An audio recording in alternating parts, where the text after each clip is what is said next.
And joining us now in an exclusive interview is Lemonade CEO Daniel Schreiber. Welcome back to the show.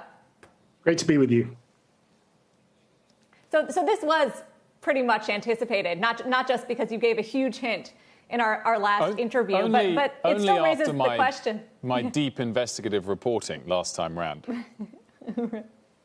You got the smile out of him, which gave it all away, Daniel. Still raises the question about why. Why enter auto insurance, which is dominated by some of the biggest players, legacy players like Geico, Progressive, Allstate? Where's the opportunity for you?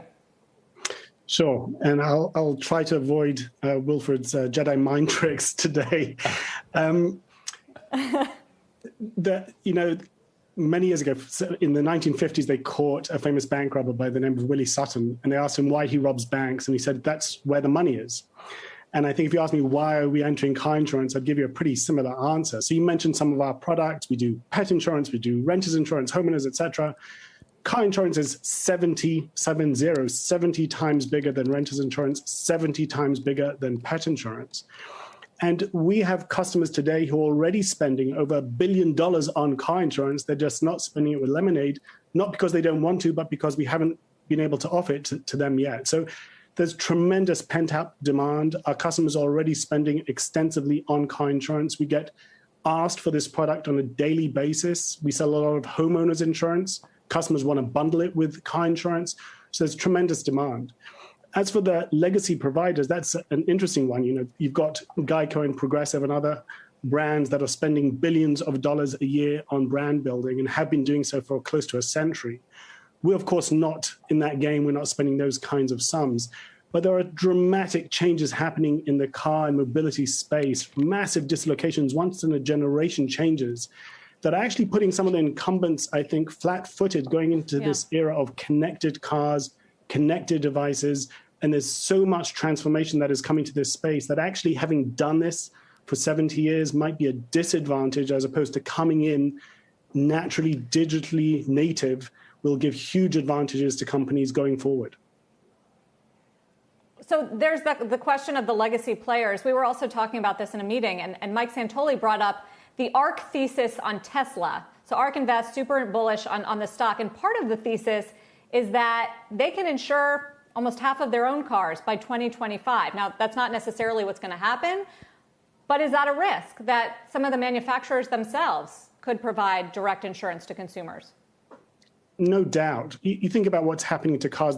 Tesla is a wonderful example of the connected car, the electric car, cars moving from being mechanical platforms to being computers on wheels.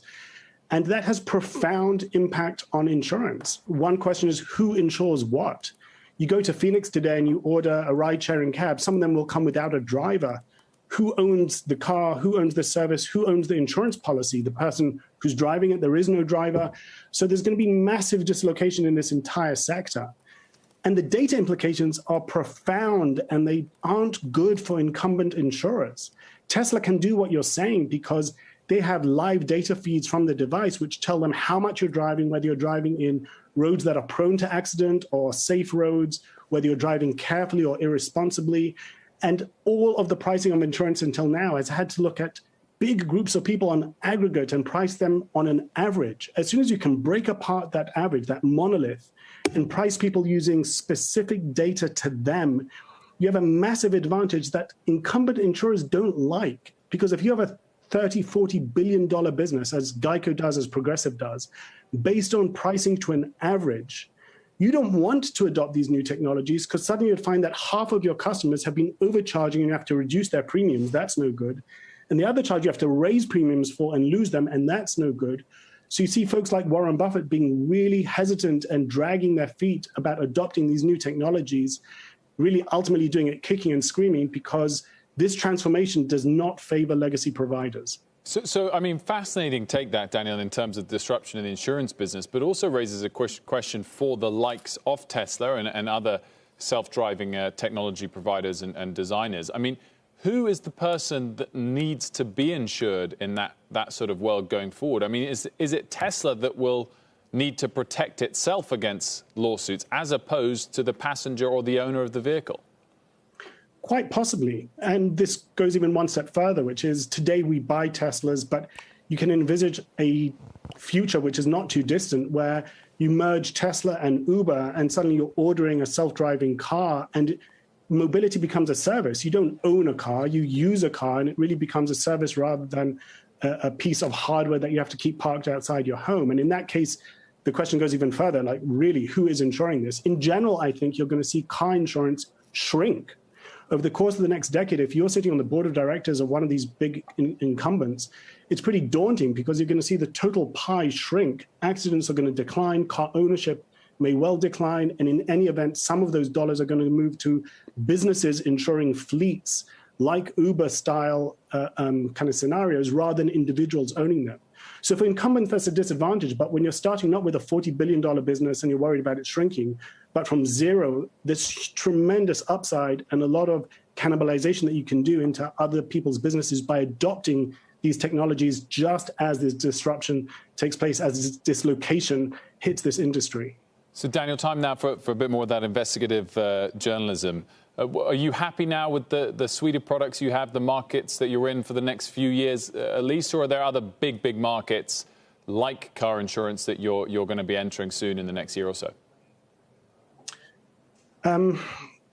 We're rounding out with car insurance the core components of a household's insurance product. So I have taken care of the major items, and these are 3 major launches in the space of just 12 months. So certainly we've been stretching ourselves to the limit to bring exciting new products to market.